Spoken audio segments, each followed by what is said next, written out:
बिस्मिल्लाहिर्रहमानिर्रहीम। अस्सलाम वालेकुम नाज़रीन। यूरिक एसिड क्या है? यूरिक एसिड बहुत ही खतरनाक चीज़ है और इसकी वजह से कई लोगों का चलना फिरना भी दोबर हो जाता है।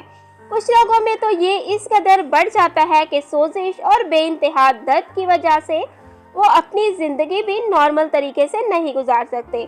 तो आज मैं आपको यूरिक एसिड की वजूहात और इसके इलाज के तरीके बताती हूँ।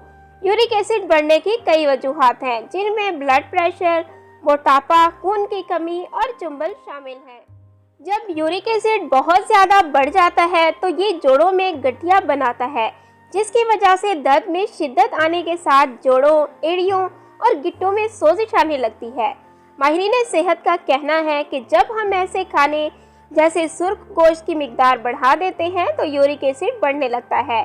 ऐसी सूरत हाल में आपको चाहिए कि अपने खाने में एहतियात करें और ज़्यादा से ज़्यादा पानी पिएं कि पेशाब के रास्ते यूरिक एसिड निकलने लगेगा और जितना ज़्यादा पेशाब आएगा इतना ही ये मसला जल्द हल हो जाएगा। तो अब मैं आपको यूरिक एसिड के इलाज के लिए चंद घरेलू नुस्खे बताती हूँ, जिन पर अमल करके आप इस मर्ज से जान छुड़ा सकते हैं। 4 गाजरें, 1 आम, 1 अनानास का टुकड़ा, 30 ग्राम स्ट्रॉबेरीज और 1 नींबू का रस मिक्स करें। हर सुबह खाली पेट ये मशरूब पिएं और अगर ज़्यादा मसला दरपेश हो तो रात को सोने से पहले भी लिया जा सकता है।